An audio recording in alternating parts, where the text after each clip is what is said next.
তো আজকের এই ভিডিওতে আমরা এই যে নাম্বার ফরম্যাটিং মেনু রয়েছে এইটা সম্পর্কে জানবো। এটার মধ্যে কি কি অপশান রয়েছে, সেগুলোর কাজ কোথায়, সব আমরা দেখব। ওকে, তো চলুন দেরি না করে শুরু করা যাক। আর হ্যাঁ, আপনাদের বলে রাখি, এর আগে কিন্তু আমরা বেসিক কম্পিউটার কোর্সের 13টা ক্লাস দিয়ে দিয়েছি। যদি আপনারা সেগুলো দেখে না থাকেন, ডেসক্রিপশানে সম্পূর্ণ প্লেলিস্টের লিঙ্ক দেওয়া আছে, অবশ্যই সেই ভিডিওগুলো দেখে নেবেন। তো চলুন দেরি না করে শুরু করা যাক। আচ্ছা, আপনারা দেখতে পাচ্ছেন এখন আমাদের এই যে সেলস রিপোর্ট ফর 2024, এটা একটা সেলস রিপোর্ট রয়েছে যে আমার এই ক্লায়েন্ট রয়েছে, 5টা ক্লায়েন্ট রয়েছে। 5টা ক্লায়েন্টের জানুয়ারি, ফেব্রুয়ারি, মার্চ, এপ্রিল, মে, এদের প্রতি মে পর্যন্ত আমরা তাদের কাছ থেকে যত বিজনেস করেছি বা যত ইনকাম হয়েছে তাদের কাছ থেকে আমাদের, সেটা এখানে লেখা রয়েছে এবং এখানে আমাদের টোটালটা বের করব। তো এগুলো কিন্তু আমি এর আগে দেখিয়েছি যে আমি জাস্ট জানুয়ারি লিখলাম, তারপর আর ফেব্রুয়ারি, মার্চ, এপ্রিল, মে এগুলো লিখতে হচ্ছে না। অটোমেটিক্যালি শর্টকাট পদ্ধতিতে আমরা এটা করে ফেলতে পারছি। কিংবা যোগ, বিয়োগ, গুণ, ভাগ এগুলো আমরা কিন্তু দেখিয়েছি কীভাবে ফর্মুলার সাহায্যে করতে হয়, অ্যাভারেজ কীভাবে বার করতে হয়, রেজাল্ট কীভাবে তৈরি করতে হয়। তো সব কিন্তু আপনারা ওই প্লেলিস্টে পেয়ে যাবেন। ডেসক্রিপশানে দেওয়া আছে যে বেসিক কম্পিউটার কোর্স, তার প্লেলিস্টের লিঙ্ক দেওয়া আছে। অবশ্যই ওই ভিডিওগুলো কিন্তু দেখে নেবেন, তাহলেই আপনারা ভালোভাবে সব কিছু বুঝতে পারবেন। ওকে, আচ্ছা, তো আগে আমরা এখানে যোগ করে নিই, ঠিক আছে। তো এখানে প্রথমে আমরা দেব ইকুয়াল টু, তারপরে লিখব সাম। লেখার সাথে সাথেই দেখুন সাজেশান চলে এসে এরও এই যে সামের উপর আমরা ডবল ক্লিক করব। ডবল ক্লিক করার পর যেখান থেকে আমরা প্লাস করব সেই পুরোটা আমরা এরকমভাবে ড্র্যাগ করে সিলেক্ট করব, ঠিক আছে। দেখুন সিলেক্ট হয়ে গেছে B4 F4 এবং এবার আমরা এন্টার দেব। যেই এন্টার দিলাম আমাদের কিন্তু এখানে ব্যালেন্সটা চলে আসলো। আচ্ছা, এবার এটাতে গেলো কাজ। আমরা তো এগুলো জানি কীভাবে করতে হয়, আগের ভিডিওতে সব দেখিয়েছি। এবার আমরা এই সব কটা একবারে করে দিই, এরকম জাস্ট ড্র্যাগ করে দিই, হয়ে গেল সব কটা। এইবার দেখুন এই যে এই সংখ্যাগুলো রয়েছে এগুলো নর্মালি রয়েছে, তাই তো। মানে ধরুন আমরা যখন কিছু ওই বিজনেস রিলেটেড কোনো কাজ করি, সেখানে যদি অ্যাকাউন্টিং রিলেটেড কিছু লেখা থাকে, তখন কিন্তু এই যে সংখ্যাগুলো থাকে, ধরুন এখানে 40,000 রয়েছে, 40-এর পরে কিন্তু একটা কমা থাকে। যেমনটা আপনারা দেখছেন এই যে এখানে 56,000 রয়েছে, 56-এর পরে একটা কমা রয়েছে। তো এটা কিন্তু আমি ম্যানুয়ালি দিয়েছি, ঠিক, এটা আমি ম্যানুয়ালি দিয়েছি। তো একটা একটা করে আমি কটার ক্ষেত্রে ম্যানুয়ালি দেবো, তো সেটা যাতে আমাদের করতে না হয় তার জন্যই আমাদের এখানে রয়েছে এই নাম্বার মেনু। এছাড়া আরও অনেক কাজ রয়েছে। তো চলুন সেটা দেখে নিই যে কীভাবে করব। তো তার জন্য আমাদের ধরুন আমি সব কটার মধ্যেই আগে কমা দেব এরকমভাবে, তাহলে সব কটা আমাদের এরকমভাবে সিলেক্ট করে নিতে হবে। সিলেক্ট করলাম, করার পরে দেখুন এখানে আমাদের রয়েছে জেনারেল থাকলে আপনি যেভাবে লিখবেন সেভাবেই হবে, এখানে কোনো কিছু কাজ করবে না, কোনো ফর্মুলা। তো তারপরে আমি জাস্ট এখানে যে দেখতে পাচ্ছেন অ্যারো, এই অ্যারোতে ক্লিক করবেন। ক্লিক করার পর দেখুন এই যে আছে কারেন্সি, তারপর আছে অ্যাকাউন্টিং।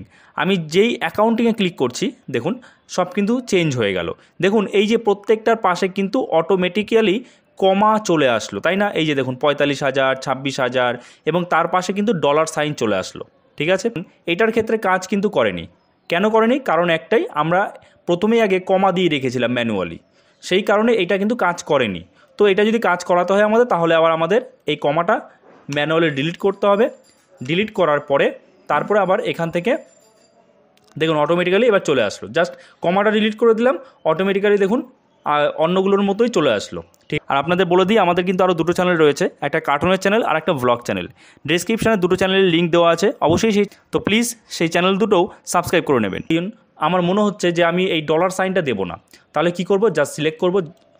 আমি পুরোটা এরকমভাবে সিলেক্ট করব।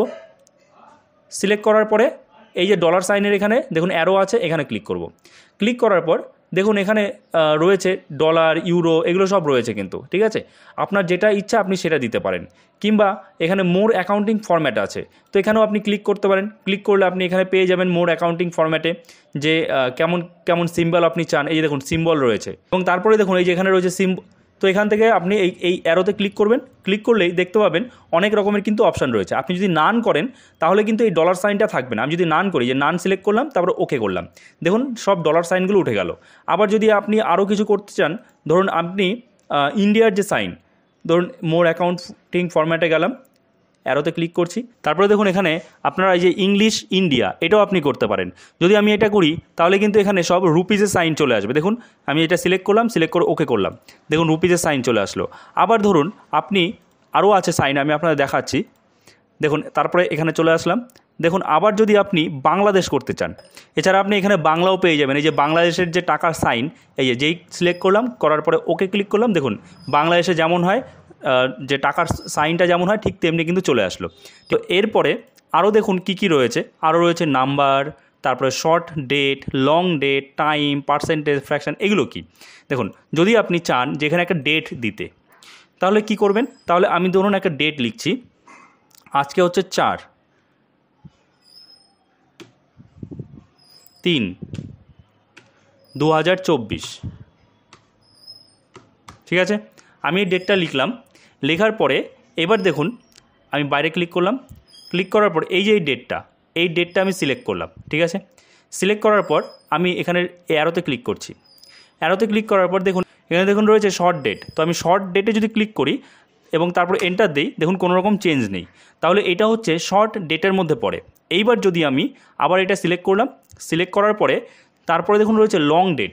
যদি আমি লং ডেট দিই, লং ডেট দেওয়াতে দেখুন একটা জিনিস খেয়াল করুন, এখানে সব হ্যাশ চলে আসলো না, হ্যাশ চলে আসলো। এই হ্যাশ কিসের জন্য আসলো? হ্যাশ এই কারণে আসলো যে এই যে লং ডেটটা সেটা এই সেলটার মধ্যে আটছে না, মানে বেশি চড়া হয়ে গেছে, তার জন্য আমাদের এই যে কালামটা আছে এই কালামটা আমাদের বাড়াতে হবে আরও। তো কীভাবে কালাম বাড়াতে হবে আমি এর আগেও দেখিয়েছি এবং আবার দেখিয়ে দিচ্ছি। দেখুন যখন আমাদের কালামটা একটু বাড়াতে হবে তখন এই যে আমাদের যে কার্সার আছে কার্সারটা ঠিক কালামের উপরে আনতে হবে, এনে ঠিক এরকম যখন সাইন হবে তখন ক্লিক করে চেপে আমি এরকমভাবে টেনে দিচ্ছি, ড্র্যাগ করে দিচ্ছি। দেখুন তাতেও হচ্ছে না, আবার আমি আরও টানছি, এবার দেখুন হয়ে গেল। দেখতে পেয়েছেন আমাদের কিন্তু সব ঠিকঠাকই ছিল, শুধু কালামটা ছোট বলে জায়গায় আর্ট ছিল না বলে ওরকম হ্যাজ সাইন এসছিল, ঠিক আছে। তো এইভাবে যদি এরকম আসে আপনারও, তাহলে আপনি কিন্তু এরকমভাবে ঠিক করতে পারবেন। আচ্ছা এরপর আর কি আছে, এরপরে দেখুন রয়েছে লং ডেট তো হয়ে গেল, শর্ট ডেট হয়ে গেল, এরপরে দেখুন টাইম রয়েছে। আমি যদি টাইম দিতে যাই, আমার কোথাও টাইম সিলেক্ট করতে হবে, তাহলে কি করতে হবে, আমি জাস্ট ধরুন এখন 12টা বাজে, তো আমি জাস্ট 12 লিখলাম, ঠিক আছে। 12 লেখার পরে আমি বাইরে ক্লিক করলাম, তারপরে এটা সিলেক্ট করলাম, সিলেক্ট করার পর আমি এখানে ক্লিক করে এখান থেকে জাস্ট টাইমে সিলেক্ট করে নিলাম। যেই টাইমটা নিলাম দেখুন অটোমেটিক চলে আসলো 12 AM। তো এরপরে দেখুন কী কী রয়েছে, এরপরে রয়েছে পার্সেন্টেজ, ফ্র্যাকশন, সায়েন্টিফিক বিষয়গুলো রয়েছে। তো ধরুন আপনি পার্সেন্টেজ করবেন, তাহলে কি করবেন, এখানে জাস্ট ক্লিক করবেন, ক্লিক করে আমরা এখান থেকে অ্যাকাউন্টিংটা চেঞ্জ করে দিচ্ছি, এখানে নাম্বার করে দিচ্ছি, ঠিক আছে, কিংবা জেনারেল করে দিচ্ছি, ওকে। এইবার আমরা এখানে পার্সেন্টেজ করব। তো পার্সেন্টেজ করার জন্য একই রকম অ্যারোতে ক্লিক করব, ক্লিক করার পর জাস্ট পার্সেন্টেজে ক্লিক করব। দেখুন অটোমেটিক পার্সেন্টাইজ যেমন হয় একটা পার্সেন্টেজ সাইন কিন্তু পাশে চলে আসলো, ঠিক আছে। তো এখান থেকে কিন্তু আমরা নাম্বারিংয়ের বিভিন্ন ফরম্যাটিং করতে পারি আমাদের এক্সেল শিটের মধ্যে। তো এই ছিল নাম্বার ফরম্যাট মেনুর কাজ। আই হোপ এই ভিডিওটা আপনার জন্য যথেষ্ট হেল্পফুল হয়েছে। তো অবশ্যই ভিডিওটাকে লাইক করে দেবেন এবং চ্যানেল নতুন হয়ে থাকলে চ্যানেলটাকে সাবস্ক্রাইব করে আমাদের পাশে থাকবেন। সো ভিডিওটা এখানেই শেষ করছি, দেখা হচ্ছে নেক্সট ভিডিওতে, সবাই ভালো থাকবেন।